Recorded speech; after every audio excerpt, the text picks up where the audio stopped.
Oke, selamat datang. Anggap aja sesi ini kayak kita lagi duduk bareng ya. Anda investornya, saya yang akan bantu memandu. Kita bakal bedah tuntas satu perusahaan, PT Mark Dynamics Indonesia dengan kode saham MARK. Misi kita simpel aja, cari tahu ini perusahaan bagus nggak, dan yang lebih penting, harganya kemahalan atau nggak. Yuk kita mulai. Nah, ini kan pertanyaan utamanya ya. Di lautan saham yang begitu banyak, gimana caranya kita bisa nemuin mutiaranya? Disinilah kerjaan kita dimulai. Jadi, kita bakal pakai Mark sebagai studi kasus.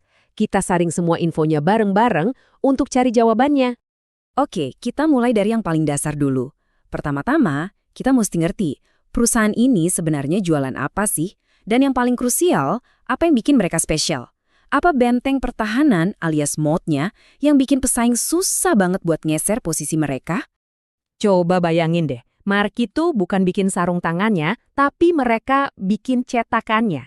Jadi mereka ini produksi cetakan keramik yang bentuknya tangan. Nah, cetakan ini penting banget buat semua pabrik di seluruh dunia yang bikin sarung tangan medis atau industri. Bisa dibilang, mereka ini pemain di belakang layar yang krusial banget. Tanpa cetakan presisi buatan mereka, industri sarung tangan bisa-bisa macet total. Nah, lihat angka ini, 40%. Artinya apa? Artinya kalau ada 10 cetakan sarung tangan di dunia, 4 diantaranya itu buatan Mark. Ini baru namanya dominasi pasar. Ini bukan cuma soal market share loh, ini benteng pertahanan mereka. Dengan cengkraman sekuat ini, mereka punya kuasa buat nentuin harga dan bikin operasional mereka super efisien. Pesaingnya cuma bisa gigit jari. Bisnisnya udah kelihatan keren, tapi keuangannya gimana? Sehat gak? Yuk sekarang kita intip dapur keuangannya Mark. Kita mau pastikan fondasinya beneran kuat, bukan cuma kelihatan bagus dari luar. Coba lihat angka yang pertama ini, debt to equity ratio-nya cuma 0,12 kali. Kecil banget. Artinya perusahaan ini hampir nggak punya utang sama sekali. Mereka jalan pakai modal sendiri.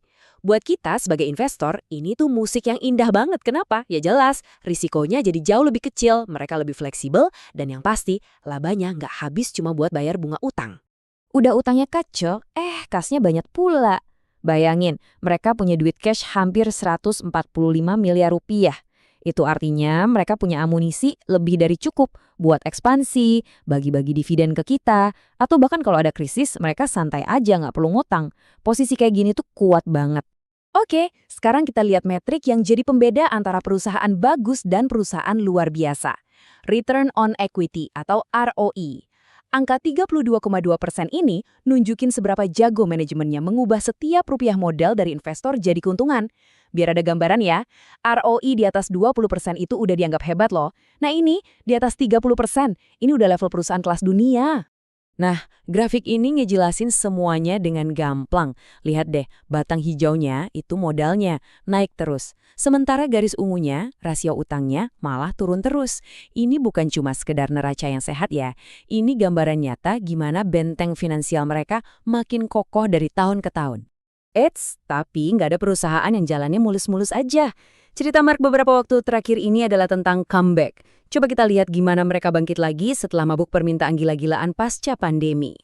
Nah, kelihatan kan di sini pendapatannya sempat turun setelah puncak pandemi. Ya wajar aja sih, dulu kan semua orang panik borong sarung tangan. Setelah itu ya permintaan jadi normal lagi, bahkan melambat.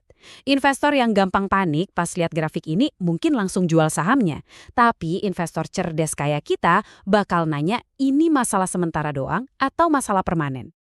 Dan inilah jawabannya. Penjualan mereka tumbuh 23,5% di kuartal pertama 2026. Ini bukan cuma sekedar pulih loh, ini sinyal yang kuat banget, menandakan kalau badai udah lewat, permintaan global udah balik lagi, dan Mark udah tancap gas lagi di jalur pertumbuhannya.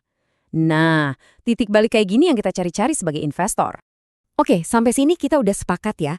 Mark ini perusahaan berkualitas dengan fundamental kuat. Sekarang pertanyaan utamanya, harganya gimana? Murah atau mahal? Yuk kita bedah valuasinya.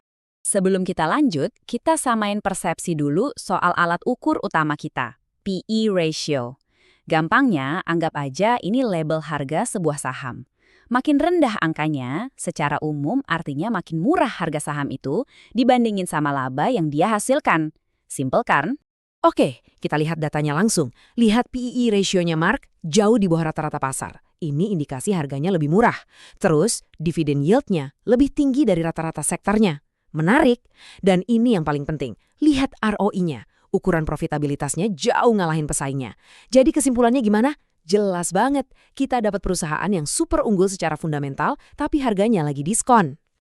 Kalau masih kurang jelas, grafik ini bikin perbandingannya makin kentara. Gini deh cara bacanya.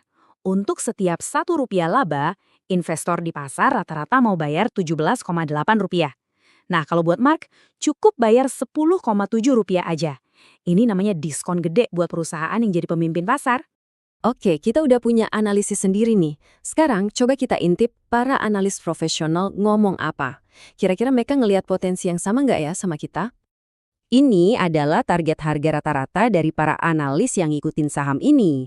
Menurut mereka, harga wajar Mark dalam setahun ke depan itu ada di level Rp950 per saham. Ini bisa jadi semacam validasi atau konfirmasi dari pihak ketiga buat hasil analisis kita tadi. Terus, angka 950 itu artinya apa buat kita? Artinya, menurut para analis, ada potensi upside atau keuntungan sekitar 15-20% dari harga sekarang. Ini potensi kenaikan yang lumayan banget loh, apalagi kalau kita tambahin sama dividen yang gede tadi. Nah, sekarang kita balik lagi ke pertanyaan di awal. Kita udah lihat bareng-bareng gimana dominannya Mark di pasarnya, seberapa kokoh keuangannya, ada tanda-tanda performanya mulai bangkit lagi, dan valuasinya kelihatan menarik. Pertanyaan terakhirnya sekarang buat Anda renungkan. Apakah semua faktor ini ngejadiin Mark sebuah permata tersembunyi di bursa saham? Analisis kita sampai di sini. Sekarang giliran Anda untuk melakukan riset lebih dalam dan mengambil keputusan.